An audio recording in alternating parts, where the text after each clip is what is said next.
الشيطان الرجيم بسم الله الرحمن الرحيم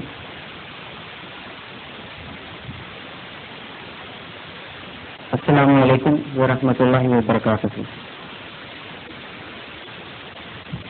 மேடையில் வீட்டிற்கும் சான்றோர் பெருமக்களுக்கும் முன்னே அமர்ந்திருக்கும் இஸ்லாமிய சகோதர சகோதரிகளுக்கும் முதற்கண் எனது சலாத்தை தெரிவித்துக் கொள்கிறேன். அஸ்ஸலாமு அலைக்கும் வரஹ்மத்துல்லாஹி வபரகாத்துஹு. உங்கள் அனைவரின் மீதும் இறைவனின் சாந்தியும் சமாதானமும் உண்டாவதாக. அல்ஹம்துலில்லாஹ், ஒரு நல்ல ஒரு ஃபங்க்ஷன். என்னன்னா 10+2 மாணவர்களை கௌரவிக்கும் ஒரு நிகழ்ச்சி. பொதுவாக இந்த மாதிரி நிகழ்ச்சிக்கு நான் போறது வழக்கம். இந்த மாதிரி நிகழ்ச்சிக்கு எங்கே மாணவர்கள் இன்னும் ஒரு நிலைமையோடு, அதாவது அவர்களுடைய அறிவை எவ்வழியில் நாம் செலுத்துகிறோமோ அவ்வழியில் அவர்கள் செல்வார்கள் என்ற ஒரு டீம். அதாவது களிமண் அப்படின்னு சொல்லிட்டு நம்ம சொல்லுவோம். களிமண் ஈரமா இருக்கும் பொழுது அதை எந்த வகையில பிடித்தாலும் அந்த வகையில் அது நினைக்கும். அந்த மாதிரி ஒரு ஸ்டேஜ் எந்த ஸ்டேஜ்னா இந்த பள்ளி பருவம். நம்ம என்ன சொல்லி வளர்க்குறோமோ அந்த மாதிரி வருவாங்க. ஸோ அந்த மாதிரி ஒரு ஸ்டேஜில் இருக்கக்கூடிய மாணவர்கள் எங்கெல்லாம் இருக்காங்களோ அங்கெல்லாம் நிச்சயமா நானும் கூப்பா போய் பேசுறது என்னுடைய வழக்கம். நான் அதை வழக்கமாக வச்சிருக்கேன். ஏனென்றால் அப்பொழுதுதான் மாணவர்களுக்கு நமது சமுதாயத்தின் பிரச்சனைகளை சொல்லி, நமது சமுதாயத்தின் பிரச்சனைகளை நாம் எவ்வாறு தீர்த்துக் கொள்ள முடியும் என்பதையும் சொல்லி, அவர்களை எவ்வழியில் கொண்டு செல்ல வேண்டுமோ அவ்வழியில் நாம் கொண்டு செல்லலாம். அதற்காக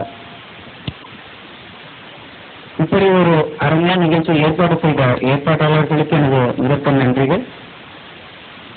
என்னை இந்த விழாவிற்கு அழைப்பதற்காக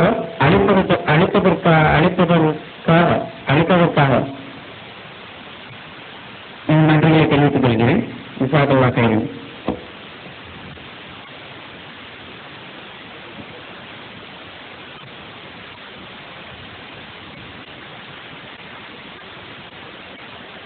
எனக்கு முன்னே பேசியவர்கள் அருமையாக பேசியுள்ளார்கள். குறிப்பாக மாணவர்கள் பேசும் பொழுது அருமையான கருத்துக்களை சொன்னார்கள். என்ன மாணவர்கள் செய்ய வேண்டும், என்ன மாணவர்கள் செய்யக்கூடாது, எவ்வாறு செய்ய வேண்டும், எவ்வாறு செய்யக்கூடாது என்பதை மிக அருமையாக மிக தெளிவாக சொன்னார்கள்.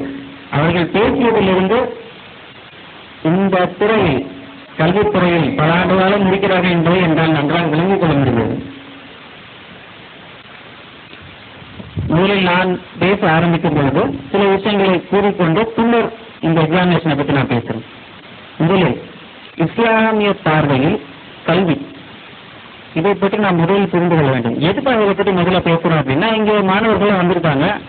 சார் ஒரு நிறைய கருத்துக்களை சொன்னாங்க. ஆனால் பெரும்பான்மையான கருத்துக்கள் மாணவர்களுக்கு கிடையாது, பெற்றோர்களுக்கு. பெரும்பான்மையான கருத்துக்கள் எப்படி அப்படின்னா, முதல்ல நம்ம படிக்கும் பொழுதே நம்ம ஆரம்பிப்போம். இக்ரா பிஸ்மி ரப்பிக்கல்லஹி பிஸ்மி ரப்பிக்கல்லஹி. நீங்கள் கேள்விப்பட்டிருப்பீர்கள், சார்வர்களும் சொன்னார்கள். அல்லாஹ் ரப்பல் ஆலமீன் குர்ஆனை இறக்கும் பொழுது முதல் இறங்கிய வாசகம் இக்ரா, ஓதுவீராக. ஓதுவீராகனா என்ன அர்த்தம்? தமிழ்ல மொழிபெயர்த்தோம்னா படிப்பீராக அப்படின்னு சொல்லிட்டு தமிழ்ல மொழிபெயர்க்கலாம். சரியா? படிப்பீராக, படைத்த இறைவனின் பெயரை கொண்டு ஓதுவீராக, அவனை எழுதுகோலை கொண்டு எழுத கற்றுக் கொடுத்தவன். இதுல நமக்கு முதல்ல என்ன தெரியுதுன்னா, இறைவன் நம்மளை படிக்க சொல்றான். இறைவன் நம்மளை படிக்கதான் சொல்றான். ஆனா நம்ம எப்படி விளங்கியிருக்கோம்? இறைவன் நம்மளை கூட சொல்றான்னு விளங்கியிருக்கோம். சரியா? இப்படிதான் நம்ம விளங்கியிருக்கோம். இது ஒரு மிகப்பெரிய விளக்கம். இந்த விளக்கத்தை நம்ம எப்போ உணர ஆரம்பிச்சோம் அப்படின்னா ரொம்ப இல்லை, சுமார் ஒரு 10-15 வருடங்களுக்கு நிறைய விளங்க ஆரம்பிச்சோம். அதாவது அதுக்கு முன்னர் வரைக்கும் நாம் எவ்வாறு இருந்தோம், இப்பொழுது நாம் எவ்வாறு இருக்கிறோம் அப்படின்னு பார்த்தோம்னா இப்போ நிறைய மாற்றங்கள் வந்துருச்சு. ஆண்கள், பெண்கள், இஸ்லாமிய பெண்கள்லாம் நிறைய படிக்க வந்திருக்காங்க. நிறைய முன்னேற்றங்களை நம்மளால பார்க்க முடியுது. இந்த மாற்றங்கள்லாம் எப்போ வந்திருக்குன்னா ஒரு 10-15 வருடங்களுக்கு முன்னாடி தான். ஆனால் 1400 வருடங்களுக்கு முன்பு குர்ஆனை வழங்கும் பொழுது அல்லாஹ் ரப்பல் ஆலமீன் என்ன சொல்லியிருக்காங்க? ஓதுவீராக, படிப்பீராகன்னு சொல்லியிருக்கான். இது விளங்குவதற்கு நமக்கு 1400 வருஷம் ஆச்சு. அதான் உண்மை. சரி, விளங்கிட்டோம். அல்ஹம்துலில்லாஹ். இப்பொழுது நாம் என்ன செய்ய வேண்டும்? நிறைய கல்வி சார்ந்த அமைப்புகள் இருக்கிறது, நம்முடைய அமைப்பு இருக்கிறது, லைப்ரரிகள் இருக்கிறது, நிறைய இடங்களில் நிறைய விஷயங்கள் நடக்கிறது. ஆனால் நாம் அதை பயன்படுத்துகிறோமா இல்லையா? இதுதான் முக்கியம். ராத்திரி கூட சொன்னாங்க, பெரும்பான்மையான மக்கள் வந்து நம்முடைய சகோதரர்கள்லாம் வந்து வெளிநாட்டுக்கு போயிடுறாங்க, படிக்கிறத விட்டுட்டு அல்லது வேறு வேலைகளுக்கு தேடி போயிடுறாங்க, வெளிநாட்டுக்கு போயிடுறாங்க அப்படின்னு சொல்லிட்டு. நிதர்சனமான உண்மை. நம்ம முஸ்லீம் மெஜாரிட்டி ஏரியாக்கள் நிறைய இடங்கள்ல பார்த்தீங்கன்னா வந்து பெரும்பான்மையான ஆளுங்க வந்து வெளிநாட்டில் தான் இருப்பாங்க. உதாரணத்துக்கு வந்து நான் முதல்ல கிளியர் பண்ணிட்டேன், 2014 நான் கிளியர் பண்ணேன். ஸோ அந்த டைத்தில் வந்து கீழக்கரையில் ஒரு ஃபங்க்ஷனுக்காக நான் போயிருந்தேன். ஸோ அப்போ போய் பார்க்கும்போது கிட்டத்தட்ட இதே மாதிரி தான். ஆண்கள் வரிசை வந்து இவ்வளோ ஆண்கள்லாம் இல்லை, ஒரு 2-3 வரிசையாக இருந்துச்சு. பெண்கள் வரிசையில் ஒரு 60-70 வரிசைகள் இருந்துச்சு. நான் கேட்கும்பொழுது என்ன ரொம்ப கம்மியாக இருக்காங்க அப்படின்னு கேட்கும்போது அவங்களாம் வெளிநாட்டில் இருக்காங்க அப்படின்னு சொல்லிட்டு சொன்னாங்க. ஸோ வெளிநாட்டில் இருக்கிறார்கள் என்பதன் கருத்து என்னன்னா, ஆண்கள் யாரும் சம்பாதிக்க போயிட்டாங்க, பெண்கள் தான் இங்கே இருக்காங்க. அப்ப கருத்தை நான் யாருக்கு சொல்றது, முதல்ல ஆண்களுக்கு சொல்றதா இல்லை இங்க வந்திருக்கும் சகோதரிகளுக்கு சொல்றதா அப்படின்னு சொல்லி நான் கேட்டேன். உண்மையிலே இங்க என்ன விஷயம்னா, நம்ம படிக்கிறதே சம்பாதிக்கிறது தான். இதுதான் வந்து நம்ம புரிஞ்சு வச்சிருக்க விஷயம். என்னன்னா, ஓரளவு படிப்போம், வருதா இல்லையான்னு பார்ப்போம், இல்லைன்னா ஃபாரினுக்கு போறோம். யாராவது அண்ணன் அக்கா சின்னக்கா பெரியக்கா யாராவது இருப்பாங்க, பாப்பா யாராவது இருப்பாங்க, யாராவது எடுத்துருவாங்க, போய் யூஸா போட்டு எடுத்துருவாங்க, நம்மள போய் அங்கேயே போய் செட்டில் ஆகும். இந்த எண்ணத்தை நாம் முதலில் மாற்ற வேண்டும். இந்த எண்ணத்தை மாற்றணும்னா யாருக்கு முதல்ல வழங்கணும்னா மாணவர்களுக்கு அல்ல, பெற்றோர்களுக்கு முதல்ல வழங்கணும். எதற்காக இது, நாம் ஏன் இந்த மாதிரி ஓடுறோம், வெளியில போய் சம்பாதிக்கிறோம், எல்லாம் சரிதான். ஆனால் ஒரு விஷயம் நாம் புரிந்து கொள்ள வேண்டும், நாம் வெளிநாட்டில் சென்று எவ்வளவு வேணாலும் சம்பாதிக்கலாம், மிகப்பெரிய பணக்காரர்களாக இருக்கலாம். ஆனால் ஒரு விஓ, சாதாரண ஒரு விஓ, வில்லேஜ் அட்மினிஸ்ட்ரேட்டிவ் ஆஃபீஸர் கேள்விப்பட்டிருக்கீங்க, அந்த விஓவுக்குள்ள பவர் மிகப்பெரிய கொடுக்கிறது கிடையாது. ஒரு விஓ வந்து எப்படி சொல்லலாம் அப்படின்னு பார்த்தீங்கன்னா, கவர்மெண்ட்ல சில நிலைகள் இருக்கு, கிரேட் 1, கிரேட் 2, கிரேட் 3, கிரேட் 4 சொல்லிட்டு. தமிழ்நாட்டு அளவில் மிக அடியில் இருக்கும் ஒரு லெவல் வந்து விஓ, வில்லேஜ் அட்மினிஸ்ட்ரேட்டிவ் ஆஃபீஸர்னு சொல்லுவாங்க, கிராம நிர்வாக அலுவலர் தமிழ்ல சொல்லுவாங்க. ஆனால் அந்த கிராம நிர்வாக அலுவலரிடம் இருக்கின்ற அதிகாரம் மிகப்பெரிய கோடீஸ்வரனும் கிடையாது. இங்கேதான் நாம் தவறு செஞ்சுட்டோம். நம்ம எல்லாம் போன சம்பவத்தை எல்லாம் பண்ணிட்டோம்னா, இப்போ உங்களுக்கு சாதாரண ஒரு சர்டிபிகேட் வேணா நீங்க நம்ம யார்கிட்ட போய் நிக்கணும், ஒரு கிராம நிர்வாக அலுவலர்கிட்ட தான் போய் நிக்கணும். நம்ம பிள்ளைங்க யாராவது இருக்காங்கன்னு பார்த்தா யாருமே இருக்க மாட்டாங்க. ஏன், ஏன்னா யாருமே இங்க இல்ல, எல்லாரும் காலையில செட்டிலாயாச்சு. இங்க இருக்கிற குறைஞ்ச ஒரு 5 பேர் 10 பேர், அதுல 5 பேர் 10 பேர் தான் நமக்குள்ளே பேசிக்கிறோம், நமக்குள்ளே ஃபங்க்ஷன் ஆகுறோம், நமக்குள்ளே எல்லாம் பண்ணிக்கிறோம். அல்ஹம்துலில்லாஹ், இதுதான் நடக்குது. இதே நம்ம எப்படி மாற்றுகிறோங்க, எப்ப நம்ம பிள்ளைங்களை வந்து இங்க பாருங்கப்பா, நீங்க இங்கதான் இருக்கணும், நம்மளுடைய நாட்டுக்காக நீங்க சேவை செய்யணும், நம்மளுடைய சமுதாயத்துக்காக நீங்க சேவை செய்யணும். நம்மளோட சமுதாயம் நம்ம சமுதாயம் மட்டும் கிடையாது, மாற்று மருத்துவம் நம்ம சமுதாயம். பெருமாள் காலத்துல எல்லாருமே கூட இருந்தாங்க. பெருமாள் போய் நீங்க உங்களை பிடிச்சி வாட்டி விட்டுவாங்கன்னு சொல்லுங்க, எல்லாரும் சேர்ந்தா இருந்தாங்க. இன்ஃபேக்ட் இன்னும் குறிப்பா சொல்லணும்னா, மதினாவில் அதிகமாக இருந்த ஹீரோ சரியா, பெருமானார் அவர்களோட தான் இருந்தார்கள், அவர்களோட தான் பேசினார்கள், அவர்கள் தான் பழகினார்கள், அவர்களோட தான் வாழ்ந்தார்கள். யாரையும் பிடிச்சி வளர்க்கலாம், யாரையும் எதுவும் பண்ணல. அப்படி நமக்கு சொல்லியும் கொடுக்கணும், வளர்த்துங்கன்னு சொல்லிட்டு. ஆக நமது சமுதாயம்னு சொல்லும்போது நம்ம இஸ்லாமிய சமுதாயம் நமது அறிஞருக்கு மாற்றப்பட்டா எல்லாத்தையும் சேர்த்துதான். இதற்காக நம் சார்பாக யார் இருக்கிறார்கள் அப்படின்னு பார்த்தோம்னா, இப்போ கொஞ்சம் இங்க ஒண்ணு அங்க ஒண்ணு, இங்க ஒண்ணு அங்க ஒண்ணுதான். மற்ற எல்லாருடன் திறமை இல்லை என்று இல்லை, அவர்கள் யாரும் இங்க இல்லை, அதான் பிரச்சனை. முதல் அந்த எண்ணத்தை நம்ம மாற்றணும். இது யாருக்கு முக்கியமா தெரியணும்னா பெற்றோர்களுக்கு தெரியணும். இது வந்திருக்கும் பெற்றோர்கள் முதலில் வாங்கிக் கொள்ள வேண்டும். 10th பிளஸ் நம்ம பசங்க படிச்சுட்டு நம்ம பிள்ளைங்க படிச்சிருக்காங்க, வந்து நல்ல மார்க் வாங்கியிருக்காங்கன்னா அவர்களை அடுத்து மேற்கொண்டு இங்கே படிக்க வைங்க. அதன் பிறகு என்ன செய்ய வேண்டும் அப்படின்னு யோசிக்கிறவ, இந்தியாவிலிருந்து தமிழ்நாட்டிலிருந்து மேலக்காலிருந்து என்ன செய்யலாம், நம்ம சமூகத்துக்கு என்ன செய்யலாம் அப்படின்னு யோசிங்க. எங்க யார் வீட்டை எடுத்து கொடுப்பா, எங்க யார் வந்து அப்படியே வேலை வாங்கி கொடுப்பா, இந்த எண்ணத்தை மேலாண்மை மாற்றினாலே நம்ம சமுதாயம் கொஞ்சம் கொஞ்சமா வளர ஆரம்பிச்சு.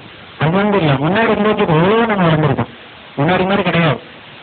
முன்னாடி வந்து பெண்கள் படிப்பு அப்படின்னாலே வந்து ஒரு உண்மையை சொல்லணும்னா ஹராமான ஒரு விஷயம் தான் பார்க்கப்பட்டிருக்கு. ஒரு 40-50 வருடங்களுக்கு முன்னாடி என்னது படிப்பா அப்படின்னு சொல்லி, இப்போ நிலைமையா வந்து எவ்வளவு மாறிவிட்டோம்.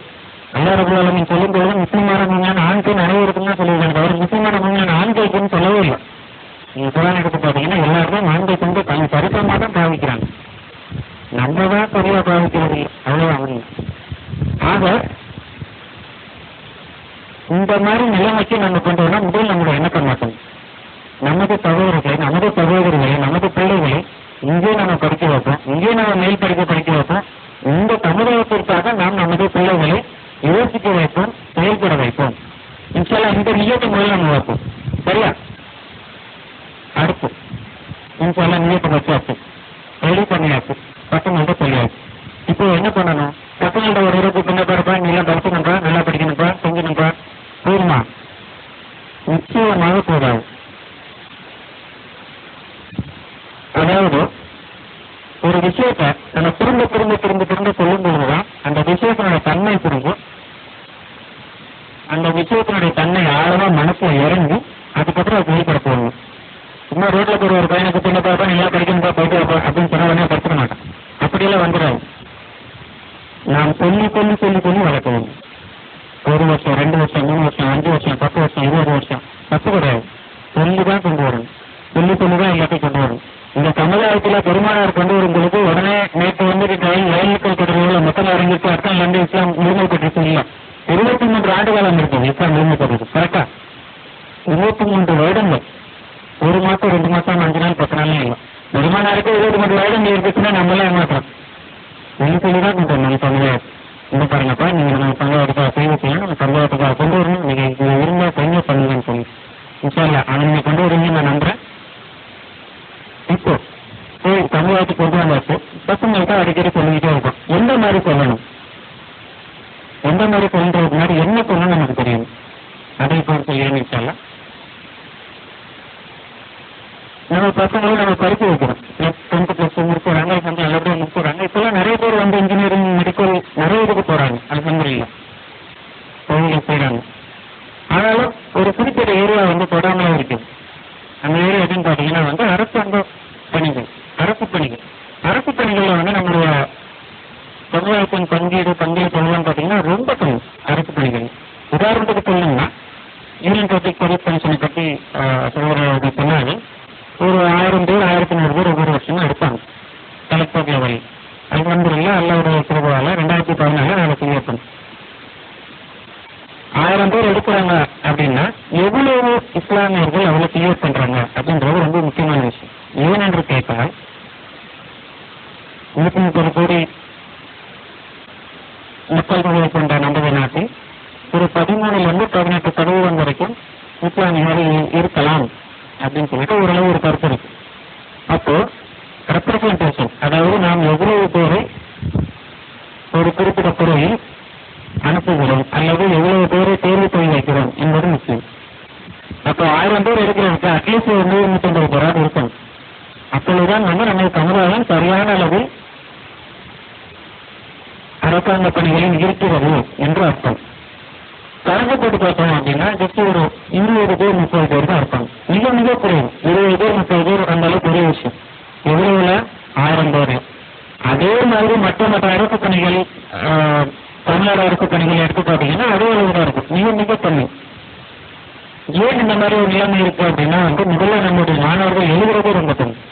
நம்முடைய மாணவர்கள் அரசு பணிகளாகட்டும் அரசு பணி தேர்வுகளாகட்டும் நம்ம எழுதுறதே மிக குறைவான மாணவர்கள் தான் எழுதுறாங்க, மாணவர்கள் தான் எழுதுறாங்க. இந்த மாதிரி ஒரு நிலைமையில நம்மளுடைய ரெப்ரசன்டேஷனை சரியான இடத்துல வைக்க முடியுமா அப்படின்னா அது ஒரு மிகப்பெரிய கேள்வி. இதைத்தான் நாம் நம் மாணவர்களுக்கு சொல்ல வேண்டும். நாம் அரசு பணிகள் வரும்பொழுதுதான் நம்முடைய தேவைகளை, நம்முடைய தேவைகள் சொல்றது வந்து ஒற்றா தேவைகள் கிடையாது, நமக்கு நியாயமான கிடைக்க வேண்டிய தேவைகள். இவ்வளவு தேவைகள் நமக்கு இருக்கு. உதாரணத்துக்கு ஒரு சின்ன விஷயம், ஸ்காலர்ஷிப் வாங்கணும்னா 10th டெஸ்ட்ல ஸ்காலர்ஷிப்னா கேள்விப்பட்டிருக்கீங்க. வாங்கணும்னா ஒரு இன்கம் போட்டுக்கிறோம்னா வாங்கணும், 3 கையெழுத்து வாங்கணும், டாக்குமெண்ட் கையெழுத்து வாங்கணும், ரெவன்யூ இன்ஸ்பெக்டருக்கு கையெழுத்து வாங்கணும், விஓட கையெழுத்து வாங்கணும். 3 பேரோட கையெழுத்து போட்டால் தான் வந்து இன்கம் சர்டிஃபிகேட் கொடுப்பாங்க, வருமான வரி சான்று, வருமான சான்றிதழ் கொடுப்பாங்க. நம்ம என்ன பண்ணணும், ஒவ்வொரு போய் நிற்கணும், இங்கே கொஞ்சம் அங்கே கொஞ்சம் அங்கே கொஞ்சம் பைசா கட்டணும். கரெக்டா? இதுதான் இப்போ இருக்க நிலைமை. இதே விதத்தில் ஒரு இஸ்லாமியன் இருந்தால் இதை கைவான கொள்ள மாட்டானா? இதுதான் கேள்வி. கைவான கொள்ள மாட்டானா? காசு வாங்குவாரோ வாங்க மாட்டானா? சொல்லுங்க, காசு வரவங்க வாங்க மாட்டானா? ஏன் வாங்க மாட்டான் காசு? ஏன்னா அவனுக்கு அதை சொல்லிக் கொடுக்கப்படாது. லஞ்சம் என்பது ஹராம் என்று இஸ்லாம் சொல்கிறது, என்று குர்ஆன் சொல்கிறது. இஸ்லாம் வாங்க மாட்டான், இஸ்லாமியன் வாங்க மாட்டான், அவ்வளவுதான். உண்மையான இஸ்லாமியன் வாங்க மாட்டான். ஆக இது வந்து நமக்கு ஒரு கவலான தேவையும் கூட வச்சுக்கலாம். அதாவது ஒரு இன்கம் சர்டிஃபிகேட் வாங்கணும், நமக்கு ஒரு தேவையான ஒரு விஷயம். ஆனா இந்த சூழ்நிலையில் நம்மளால வாங்க முடியுமானா நம்ம பைசா விட்டாலும் வாங்க முடியாது. இதுதான் உண்மை. ஆக அந்த இடத்துல கூட நம்மளால ஒரு ஆள் இல்லையே. விவரம் கேட்கறது. இந்த மாதிரி ஒரு எண்ணம் நம்ம எத்தனை கொடுத்து எத்தனை முறை கொண்டு இருக்கு சொல்லுங்க. உண்மையில நீங்க ஒவ்வொரு தோன்றிருக்கலாம், என்னப்பா ஒரு டைம் கூட இல்லையாப்பா, வேற இருந்தா கூட ஒரு ஹெல்ப் ஆகணும்ப்பா. இங்குதான் நாம் தவறு செய்து விட்டோம். ஆனால் வந்து இப்போது மாறிக்கொண்டிருக்கிற சூழ்நிலை இன்னொரு போன்று கிடையாது. முன்னெல்லாம் வந்து சுத்தமாக ரெப்ரஸன்டேஷனே கிடையாது. சென்ட்ரல் கவர்மெண்ட் ஆகட்டும், ஸ்டேட் கவர்மெண்ட் ஆகட்டும், 5 பேர் 10 பேர் இருந்தாலும் பெரிய விஷயம். 130 கோடி சமுதாயத்தில் இந்தியர்கள் இருக்கிற இடத்துல சும்மா ஒரு 5 பேர் 10 பேர் மட்டும் வந்து எப்படி ரெப்ரஸன்டேஷன் வரும்? அங்குதான் பிரச்சனை. ஆக நமது மாணவர்களும் சொல்லும் பொழுது இதைத்தான் நாம் சொல்ல வேண்டும். நமது சமுதாயம் சரியான அளவில் ரெப்ரசன்ட் செய்யப்படுவது கிடையாது. ஆனால் அதை நாம் பூர்த்தி செய்ய வேண்டும். அதற்காக நீ தயாராக வேண்டும். நம்ம சகோதரர்களிடம் இதைத்தான் நாம் சொல்ல வேண்டும். நீங்க அந்த மாதிரி யோசிங்க, நீங்க அந்த மாதிரி செய்யுங்க. இன்ஜினியர் டாக்டர் எவ்வளவு பேர் இருக்காங்க. அரசு பணிகளில் வாருங்கள். அரசு பணிகளில் உங்களை நீங்கள் இணைத்துக் கொள்ளுங்கள். இது மிகவும் முக்கியமான தேவை. இப்பொழுது ஏன் இந்த மாதிரி ஒரு காலகட்டம் வந்ததுக்கு முன்னாடி மாதிரி ஒரு பிரச்சனைகள்லாம் கிடையாது. இப்பொழுது மிகப்பெரிய உண்மை சொல்லணும்னா வந்து மிகவும் ஒரு கஷ்டமான காலம் தான் இஸ்லாமியர்களுக்கு. ஏன்னா அவங்க கௌரவரெல்லாம் வந்து நம்ம இங்கே தான் கூப்பிடணும்னு சொல்லிட்டு. ஆக இந்த சூழ்நிலையில் நமது சமுதாயத்திலிருந்து சரியான விகிதாச்சாரத்தில் சரியான அளவில் நமது இஸ்லாமியர்கள் அரசு பணிகளில் மற்ற பணிகள் இருப்பது அவசியமாகிறது. அதற்கு நமது மாணவர்களை தயார் செய்ய வேண்டியது நம்முடைய கடமையாகிறது. உண்மையை சொல்லணும். உங்களுடைய சகோதரர்களிடம் உங்களுடைய பிள்ளைகளிடம் நீங்கள் இதை பற்றி அதிகமாக பேசுங்க. நம்ம சமுதாயம் இப்படி இருக்குது, நம்ம இதை முன்னாடி கொண்டு வரணும். இதுக்கு நீ உன்னால முடிஞ்சதை செய். நீங்க எல்லாத்தையும் ப்ரிப்பேர் பண்ணி நீ டென்த்து முடிக்க முடியும். எங்களால முடிஞ்சதை நாங்கள் செய்யறோம். இன்ஷால்லா இந்த மாதிரி எக்ஸாமினேஷன் ப்ரிப்பேர் பண்ணி எங்களால முடிஞ்ச சப்போர்ட்டை நாங்கள் தரோம். அது மட்டுமல்ல, மோட்டிவேட் செய்ய வேண்டும். மோட்டிவேஷன் என்னது? அடிக்கடி இதை பற்றி பேசிக் கொண்டு இருக்க வேண்டும். உன்னால முடியும், உனக்கு திறமை இருக்குது, உன்னால முடியும், நல்லா உதவி செய்வோம், நீ ப்ரிப்பேர் பண்ணி நாங்கள் ஹெல்ப் பண்றோம். இங்கே நமது சமுதாயத்தில் இதே போன்ற விஷயங்களுக்கு உதவி செய்வதற்கு நிறைய ஆட்கள் இருக்கிறார்கள், நிறைய இடங்கள் இருக்கிறது, நிறைய அமைப்புகள் இருக்கின்றன. நமக்குதான் அதை பற்றி என்ன இருந்த விவரங்கள் மிகவும் கம்மியாக தெரியும். அதை எங்கே எதை பண்ணணும், எங்கே எப்படி பண்ணணும் அப்படின்ற விவரங்கள் வந்து நமது பெற்றோர்களுக்கு தெரியும் பொழுது ஆட்டோமேட்டிக் வந்து பிள்ளைங்களுக்கு எடுத்து சரி இன்ஷால்லா நம்ம வந்து இந்த மாதிரி வந்து ரெடி பண்ணியாச்சு, பிள்ளைங்களையும் மோட்டிவேட் பண்ணியாச்சு. ஆக அடுத்து என்ன படிக்க வேண்டும்? இது மிகவும் முக்கியம். அரசு பணிகள் எடுத்துக்கிட்டீங்கன்னா 2 அரசு பணிகள் இருக்கிறது. பொதுவாக சொல்லும் பொழுது புதிய கவர்மெண்ட், ஸ்டேட் கவர்மெண்ட் 2 அரசு பணிகள் இருக்கிறது. புதிய கவர்மெண்ட்ல பார்த்தீங்கன்னா வந்து யூபிஎஸ்சி, எஸ்எஸ்சி அப்படின்னு சொல்லிட்டு 2 பிரிவு இருக்கு. யூபிஎஸ்சின்றது வந்து யூனியன் பப்ளிக் சர்வீஸ் கமிஷன், எஸ்எஸ்சின்றது வந்து state service commission. SSC UPSC conduct பண்ற எக்ஸாமினேஷன்ஸ் எல்லாம் அந்த கலெக்டர் அந்த ரேஞ்சில் இருக்கிறதுக்கான வருடம் எக்ஸாமினேஷன் நடக்கும். எஸ்எஸ்சி ஸ்டாஃப் செலக்ஷன் கமிஷன் வந்து மற்ற லெவல்களுக்கான சென்ட்ரல் கவர்மெண்ட் ஆஃபீஸர்களை ஃபில் பண்றதுக்காக வருடம் எக்ஸாமினேஷன் நடக்கும். இதே போன்ற டிஎன்பிஎஸ்சி எக்ஸாமினேஷன் நடக்கும். டிஎன்பிஎஸ்சி என்னன்னா Tamil Nadu state public service commission, அதாவது தமிழ்நாடு மற்றும் தமிழ்நாடு அரசு அலுவலகங்களிலும் மற்ற இடங்களிலும் பணியாற்றுவதற்கு அரசு அலுவலர்களை தேர்வு செய்யும் ஒரு வாரியம் தான் டிஎன்பிஎஸ். அவர்களும் வருடம் எக்ஸாமினேஷன் நடத்துறாங்க. வேறு லெவல்கள் எக்ஸாமினேஷன் நடத்துறாங்க. குரூப் 1, குரூப் 2, குரூப் 3, குரூப் 4, இந்த மாதிரி நிறைய இடங்கள் இருக்கிறது, நிறைய லெவல் இருக்குது. எல்லாத்துக்கும் எக்ஸாமினேஷன் நடக்குது. வருடம் யூபிஎஸ்சி, டிஎன்பிஎஸ்சி எல்லாரும் எக்ஸாமினேஷன் நடத்திட்டு தான் இருக்காங்க. வருடம் 1000, 2000, 3000, 4000 எடுத்துட்டு தான் இருக்காங்க உள்ள. ஸோ இதுல நம்முடைய மாணவர்களை எதற்கு நாம் ஊக்குவிக்க வேண்டும்னா, நிச்சயமா நீ வந்து ஒரு கலெக்டரா வரணும், நீ வந்து ஒரு மாவட்டத்தை நிர்வகிக்கக்கூடிய இடத்தில் வந்து அமர வேண்டும், அதுதான் என்னுடைய ஆசை அப்படின்றத திரும்ப நீங்க சொல்லணும். திருவள்ளுவத்தோடைய நிறைய உள்ளதெல்லாம் வேறுவில்லை. என்னன்னா நம்மளுடைய எண்ணம் மேல இருக்கணும். எவ்வளவு அச்சீவ் பண்ண முடியுமோ அவ்வளவு அச்சீவ் பண்ணணும் அப்படின்ற எண்ணம் இருக்கணும். அப்பொழுது கீழே இருக்காலும் ஆட்டோமேட்டிக்கா வந்துடும். அப்போ உங்களுடைய மாணவர்களையும் உங்களுடைய பிள்ளைகளிடம் நீங்க சொல்லும் பொழுது நீங்க கலெக்டரா வரணும், இந்த சமுதாயத்துக்கு உங்களுடைய சேவையை தரணும், நம்ம சமுதாயத்தை முன்னேற்றத்துக்காக நீங்க வரணும் அப்படிங்கிறத திரும்ப சொல்லணும். மற்றவர்களுக்கு தான் நாங்கள் சொல்லக்கூடிய முக்கியமான விஷயம். திரும்ப ஒரு விஷயத்தை சொல்லிக் கொண்டிருக்கும் போது ஆட்டோமேட்டிக்கா மாணவர்களுக்கு அந்த இன்ட்ரெஸ்ட் வந்துடும், அந்த ஆர்வம் வந்துடும். ஒரு மாணவருக்கு ஆர்வம் வந்துருச்சுன்னா நீங்க அதுக்கப்புறம் ஒன்றும் பண்ண வேணும். ஆர்வம் வர்ற வரைக்கும் தான் பிரச்சனை. ஒருத்தருக்கு ஆர்வம் வந்துருச்சுன்னா ஆட்டோமேட்டிக்கா அவர் என்ன சொன்னாரோ அவரை பார்த்துக்குவோம். அந்த ஆர்வத்தை கொண்டு வர வேண்டியது பெற்றோர்களின் கையில் இருக்குது. சகோதரர்கள் இடைவெளி இருக்கிறீர்கள், அந்த ஆர்வத்தை தான் நீங்க கொண்டு வர வேண்டும். இப்போ நீங்க செய்யணும் எடுக்காத நீங்க பண்ணணும்னு சொல்லிட்டு உதாரணத்துக்கு உதாரணம் இல்லை, என்னுடைய வாழ்க்கையில் எடுத்துக்கிட்டீங்கன்னா கூட என்னுடைய அம்மா அடிக்கடி சொல்லிக்கிட்டே இருப்பாங்க. என்ன கூப்பிடும்போது அப்படிதான் கூப்பிடுவாங்க. நான் காலையில் படிக்கும்போது அப்படிதான் கூப்பிடுவாங்க. என்ன சார் கலெக்டர் சார் என்ன பண்றீங்க, என்ன கலெக்டர் சார் சாப்பிட்டீங்களா, என்ன கலெக்டர் சார் தூங்குறீங்களா, என்ன கலெக்டர் சார் படிச்சீங்களா, கலெக்டர்லாம் இல்லை அப்போ. ஆனாலும் அந்த பேச்சு ஆர்வத்தை தூண்டிக்கிட்டே இருக்கும். அடிக்கிற அம்மா சொல்லிட்டு இருக்காங்க, அடிக்கிற அப்பா சொல்லிட்டு இருக்காங்க. ஆனால் இந்த உந்து சக்தி தான் உன்னால் ப்ரிப்பேர் செய்வதற்கு உதவியாக இருந்தது. நான் இதற்காக தயாரிப்பில் ஈடுபடும்போது உதவியாக இருந்தது. இந்த உந்து சக்தி இல்லைன்னா வராது. ஒரு தனி மாணவனை குறித்து இந்த பார்ப்பா நீ படிக்கணும்னு யாரும் வேணா சொல்லலாம், நானும் உட்காந்து சொல்லலாம், ஒரு நேரம் பேசலாம், 2 நேரம் பேசலாம். ஆனால் பெற்றோர்களிடமிருந்து ஒரு உந்து சக்தியை போட்டு ஒரு யாரிடமிருந்து வராது. அது மிகவும் முக்கியம். அதை நீங்கள் நன்றாக தெளிவாக புரிந்து கொள்ள வேண்டும். அடிக்கடி பேசுங்க, இதை பற்றி பேசுங்க. என்னப்பா என்ன கலெக்டர் என்ன பண்றீங்க, படிக்கிறீங்களா, என்ன ஐடியா வச்சிருக்கீங்க, எப்படி பண்ணலாம், என்ன பண்ணலாம். இதை போன்று நான் பேசும் பொழுதோ சாதாரணமாக பேசும் பொழுதோ பயன்படுத்துகிற வார்த்தைகள் எல்லாம் பிஞ்சு உள்ளங்கள்ல விதை விதைக்கும். அதுதான் முக்கியம். எப்போ பிஞ்சு உள்ளங்களில் விதை விதைக்கிறோ ஆட்டோமேட்டிக்காக நீங்க தண்ணி விட்டு வளர்க்க ஆரம்பிச்சீங்கன்னா அதெல்லாம் வளர்ந்துடும். வேலை தண்ணி விடுறது மட்டும்தான் பெற்றோருடைய வேலை. தண்ணி சரியான அளவு விடணும், தேவையான அளவு விதை விதைக்கணும். அதை செய்தால் மாணவர்கள் சரியான வழியில் கொண்டு வருவார்கள். ஆக பெற்றோர்களுக்கு இதுதான் என்னுடைய வேண்டுகோள். இன்ஷால்லா அதை நீங்கள் நன்றாக புரிந்து கொண்டிருக்கீங்க என்று நான் நினைக்கிறேன். ப்ரிப்பரேஷன் ஒவ்வொரு எக்ஸாமினேஷனுக்கும் ஒவ்வொரு குறிப்பிட்ட அளவு ப்ரிப்பரேஷன் தேவைப்படும். டிஎன்பிஎஸ்சிக்கு ஒரு குறிப்பிட்ட அளவு ப்ரிப்பரேஷன் தேவைப்படும், யூபிஎஸ்சிக்கு ஒரு குறிப்பிட்ட அளவு ப்ரிப்பரேஷன் தேவைப்படும். ப்ரிப்பரேஷன் என்று சொல்வது எவ்வளவு நாட்கள் நாம் அதில் ப்ரிப்பேர் செய்ய வேண்டும், எவ்வாறு ப்ரிப்பேர் செய்ய வேண்டும் என்பது. யூபிஎஸ்சி அப்படின்னு எடுத்துக்கிட்டீங்கன்னா சிறிது அதிகமாக படிக்க வேண்டும். ஒரு 30-40 புத்தகங்களை படிக்க வேண்டும். எவ்வாறு தினந்தோறும் நடக்கிற விஷயங்களை நாம் அவதானித்துக் கொள்ள வேண்டும். என்ன நடக்குது, எங்க என்ன நடக்குது, எங்க எப்படி போகுது அப்படிங்கிறத புரிஞ்சுக்கணும். இந்த மாதிரி விஷயங்கள்லாம் புரிஞ்சுக்கிட்டோம்னா இது ஒரு சுலபமான ஒரு எக்ஸாமினேஷன் தான். யூபிஎஸ்சிங்கிறது பெரிய கஷ்டமான ஒரு எக்ஸாமினேஷன். கலெக்டர் வருன்றது ஒரு பெரிய கஷ்டமான விஷயம் அப்படிலாம் ஒன்றும் கிடையாது, எல்லாராலையும் முடியும். என்ன அது எப்படி படிக்கின்றது தெரிஞ்சிருந்தா போகும்.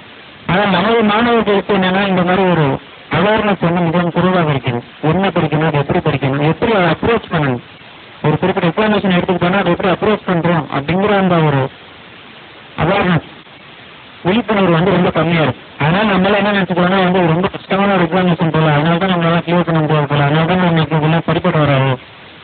இதே போன்ற எண்ணங்கள் அதை பற்றி விளங்குவதனால வந்தது. உண்மையிலே யூபிஎஸ்சி எக்ஸாமினேஷன் எல்லாமே இருக்கு. அதுவும் நம்ம இஸ்லாமிய மாணவர்களுக்கு மிகவும் எளிமையான ஒரு எக்ஸாமினேஷன் தான். ஏன்னா நம்மளாம் ஆரம்ப காலங்கள்ல இருந்து புராணம் இருந்தாலும் சரி, அறிவு இருந்தாலும் சரி, நல்லா தெளிவாக படிப்போம். ஆக ஒரு விஷயத்தை புரிஞ்சுக்கிறது நமக்கு ரொம்ப ஈஸி. அதே மாதிரியான ஒரு ஈடுபாட்டை நம்முடைய இந்த மாதிரி விஷயங்களையும் நம்ம கொண்டு போறோம்னா இந்த எக்ஸாமினேஷன் ஒரு ஈஸியான எக்ஸாமினேஷன் தான், மிகவும் கடினமான எக்ஸாமினேஷன் தான் இல்லை. ஆக ஒவ்வொரு மாணவனும் மாணவியும் இதே போன்ற எண்ணத்தை நாம் வளர்த்துக்கொண்டால், அதாவது இந்த மாதிரி ப்ரிப்பரேஷன் நான் பண்ணணும், இந்த மாதிரி செய்யணும் அப்படின்னு வந்துக்கிட்டோம்னா ஆட்டோமேட்டிக்காக அவருக்கான நேரம் கொடுக்கும்போது நீங்கள் அந்த ட்ராக்கை கரெக்டாக போயிடுவீங்க. ப்ரிப்பேர் பண்ணணும், இந்த மாதிரி செய்யணும், அந்த மாதிரி செய்யணும் அப்படின்னு சொல்லி பெற்றோர்கள் இதற்கு முன்னுக்கு எடுத்துக்கொண்டே இருக்க வேண்டும். நீங்கள் படிக்கணும், நீங்கள் செய்யணும், நீங்கள் படிக்கணும், நீங்கள் செய்யணும் அப்படின்னு சொல்லி அது இருந்தால் போயிடணும், ஆட்டோமேட்டிக்காக வந்துடும். ஆக 10th + 2 மாணவர்களுக்கு நான் சொல்வதுதான், நீங்கள் அடுத்த கட்டத்திற்கு செல்லவிருக்கிறீர்கள். 10th மாணவர்கள் இன்னும் 2 வருஷத்துக்கு அடுத்த இன்ஜினியரிங்கோ இல்லை மெடிக்கலோ அடுத்த டிகிரிக்கு போயிருவீங்க. +2 மாணவர்கள் இப்போ அடுத்த இன்ஜினியரிங் டிகிரி ஏதாவது ஒன்று டிகிரி செலக்ட் பண்ணியிருக்கீங்க, போயிருப்பீங்க. உங்களுடைய கல்வியானது இச்சமுதாயத்திற்கு ஏதேனும் ஒரு வகையில் உதவி செய்வதாக இருக்க வேண்டும். நீங்க என்ன படித்தாலும் சரி, பிஏ படித்தாலும் சரி, பிஎஸ்சி படித்தாலும் சரி, இன்ஜினியரிங் இருந்தாலும் சரி, மெடிக்கலாக இருந்தாலும் சரி, எவ்வளோ இருந்தாலும் சரி, உங்களுடைய கல்வியானது சமுதாயத்திற்கு பயன்பெறும் விதமாக இருக்கும் பொழுதுதான் அந்த கல்வி முழுமையான கல்வியாகிறது. ஆக அதை சமுதாயத்திற்கு சரியான வகையை நீங்கள் பயன்படுத்த வேண்டும். அதை எப்படி பயன்படுத்தணும் அப்படின்றத நீங்க போய் புரிஞ்சுக்குவீங்க. காலேஜில் என்ட்ராகி போகும்போது நீங்க புரிஞ்சுக்குவீங்க கொஞ்சம். ஆனால் இதை மட்டும் மனதில் வைத்துக் கொள்ளுங்கள். நமது சமுதாயம் நமது சமுதாயத்தை நாம் சரியான முறையில் செயல்படுத்தி கொண்டு செல்ல வேண்டும். நமது சமுதாயத்தின் பிரச்சனைகளை நாம் சரியான முறையில் புரிந்து அதை எவ்வாறு தீர்க்கணும் என்பதை புரிந்து கொள்ள வேண்டும். ப்ரிப்பேர் செய்யும் பொழுது நீங்க +2 10 படிக்கும் பொழுது உங்களுடைய புத்தகங்களை படிக்கும் பொழுது உங்களுடைய மற்றும் விஷயங்களை படிக்கும் பொழுது அதை தெளிவாக படிக்கிறது. தெளிவாக எப்படி படிக்கிறதுன்னா பார்க்கணும் மாதிரி கேள்விகள் கேட்கும் பொழுதுதான் தெளிவு கிடைக்கும். ஒரு விஷயத்தை பற்றி படிச்சுட்டோம் அப்படின்னா அதோட முடிஞ்சிடாது. அதை பற்றி நிறைய கேட்கும், அதை பற்றின கேள்விகளை கேட்கும். அப்போது அந்த விஷயம் தெளிவாகும். அதை தெளிவாக நீங்க ப்ரிப்பேர் செய்ய ஆரம்பிக்கும் பொழுது நீங்க 10th ஆனாலும் +1 ஆனாலும் +2 ஆனாலும் இன்ஜினியரிங் ஆனாலும் சரி, மெடிக்கல் ஆனாலும் சரி, எந்த விஷயமாக இருந்தாலும் சரி, தெளிவாக ஒவ்வொன்றா படிக்க ஆரம்பிக்கும் பொழுது ஆட்டோமேட்டிக்கா உங்களுடைய மனதில் அது பதிந்துவிடும். இதை போன்ற ஒரு ப்ரிப்பரேஷனை தான் டிஎன்பிஎஸ்சி ஆகட்டும், யூபிஎஸ்சி ஆகட்டும், அரசு பணிகளுக்கும் தேவை. விஷயங்களை தெளிவாக புரிந்திருந்தால் நாட்டில் என்ன நடக்குது அப்படிங்கிற விஷயத்தை தெளிவாக நம்ம தெரிஞ்சிருந்தோம்னா இந்த எக்ஸாமினேஷன் ரொம்ப ஈஸி. இது ஒரு கஷ்டமான எக்ஸாமினேஷன்லாம் கிடையாது. இது ஒரு ஈஸியான எக்ஸாமினேஷன் தான். என்ன பிரச்சனை? தெளிவாக படிக்கணும். தெளிவாக படிக்கலன்னா எனக்கு மனப்பாடம் பண்றதோ இல்லை மற்ற விஷயங்களோ கிடையாது. ஒரு குறிப்பிட்ட விஷயத்தை எடுக்கும் பொழுது அது அக்கு வேற ஆணி வேற சுத்துறதோ அப்படின்னு சொல்லிட்டு சொல்லுவாங்க. எக்ஸாம் தெளிவாக புரிந்து கொள்றது. இது இப்படிதான் நடக்குது, இப்படிதான் நடக்கும், இதனாலதான் வருது, இதனாலதான் போகும். இதுதான் தெளிவு. இந்த தெளிவு நமக்கு இருக்கும் பொழுது எந்த எக்ஸாமினேஷனா இருந்தாலும் கிளியர் பண்றது ரொம்ப ஈஸி. டிஎன்பிஎஸ்சி என்ன குறிப்பிட்ட சொல்லணும்னா ரிசர்வேஷன் இருக்கு, முஸ்லீம் ரிசர்வேஷன் இருக்கு, முஸ்லீம் விமன் ரிசர்வேஷன் இருக்கு, இஸ்லாமிய பெண்களுக்கும் தனி ரிசர்வேஷன் இருக்கு. ஆனா அந்த ரிசர்வேஷனை ஃபில் பண்றதுக்கு ஆள் கிடையாது. 100 பேர் ரிசர்வேஷன் இருக்கு அப்படின்னா எக்ஸாமினேஷன் எழுதி வர்றது 60 பேர் தான். மிக்க 40 பேர் காலியா இருக்கு. அடுத்த கவுன்சிலிங் போய் ஃபில் பண்றாங்க. மிகவும் கஷ்டப்பட்டு ஃபில் பண்றாங்க. நான் ஏன் இதை சொல்கிறேன் என்றால் நான் அங்கே இருப்பதனால எனக்கு தெரிகிறது இதுதான் பிரச்சனை, இந்த மாதிரிதான் இருக்கு அப்படின்றது. அதை ஃபில் பண்றதுக்கே நம்மள்ட்ட ஆள் இல்லை. அப்ப எப்படி நம்ம சமுதாயத்தை முன்னேற்ற போறோம்? சமுதாயத்தை முன்னேற்றுவது நமது பிள்ளைகளின் கையில் தான் இருக்கிறது. அவர்கள் தான் அடுத்த தலைமுறை. அவர்கள் வரும்பொழுது அதற்கு தயாராக இருக்கிறார்களா என்பது மிக முக்கியம். இந்த வேகன்சியை ஃபில் பண்றதுக்கு நம்மளுக்கு ஆள் இல்லை அப்படின்னா அடுத்து ஒன்றும் பண்ண முடியாது. பிரச்சனை தான். நம்ம சகோதரர்களை இந்த ஃபீல்டுக்கு கொண்டு வரணும். நம்ம எல்லாரும் சேர்ந்து அதற்காக மிகவும் அழகிய ஒரு லைப்ரரி 6000 புத்தகம் இருக்கிறது. பயன்படுத்த வேண்டும். அடிக்கடி வரணும், பார்க்கணும். அட்லீஸ்ட் 100 புத்தகம் பார்த்துட்டு போகணும். 10 ரூபா வரும்போது 16வது தடவை ஆட்டோமேட்டிக்காக வந்துடும். ஆக இந்த லைப்ரரி போன்ற விஷயங்கள் அழகாக பயன்படுத்திக் கொள்ளுங்கள். மீண்டும் ஒரு முறை சொல்ல வேண்டும் என்றால் இதைத்தான் நான் சொல்கிறேன். நமது சகோதரிகளை அரசு பணிகள் கொண்டு வர வேண்டிய கடமை நமக்கு இருக்கிறது. பெற்றோர்களாகிய நீங்கள் உங்களது பிள்ளைகளை இச்சமுதாய பணிக்காக அர்ப்பணிக்க வேண்டும். உங்களது பிள்ளைகளை சமுதாய பணிக்கு வர வேண்டும் என்ற ஒரு ஆர்வத்தை தூண்ட வேண்டும். அடிக்கடி இந்த மாதிரி விஷயங்கள் நீங்க வீட்டில் பேசணும். அப்பொழுதுதான் நமது பிள்ளைகளுக்கு இந்த எண்ணம் வரும். மாணவிகளுக்கு நான் சொல்லுவதுதான், படிக்கும் பொழுது தெளிவாக படிங்க. உங்களுடைய எண்ணம், உங்களுடைய கல்வி இச்சமுதாயத்திற்கு பயன்பட வேண்டும் என்ற எண்ணத்தில் நீங்க செய்யும். உங்களுக்கு இது புரியலாம் எனக்கு தெரியல. ஆனால் நேரம் வரும்பொழுது உங்களுக்கு இது புரியும். நீங்கள் அடுத்த 3-4 வருடங்களில் நீங்கள் இன்ஜினியரிங்கோ இல்லை மெடிக்கலோ இல்லை ஏதோ டிகிரி முடித்துவிட்டு வெளிவரும்போது உங்களுக்கு புரிய வரும். அப்பொழுது நமது சமுதாயத்திற்காக நீங்கள் வாருங்கள். நீங்கள் அனைவரும் யூபிஎஸ்சி போன்ற எக்ஸாமினேஷன் எழுதுங்கள். அதற்காக வழிகாட்டுவதற்கு நானும் மற்றவர்களும் மற்ற சமுதாய ஆர்வலர்கள் நிறைய பேர் இருக்கிறார்கள். வழிகாட்டுதல் இப்பொழுது நமக்கு தாராளமாகவே கிடைக்கிறது.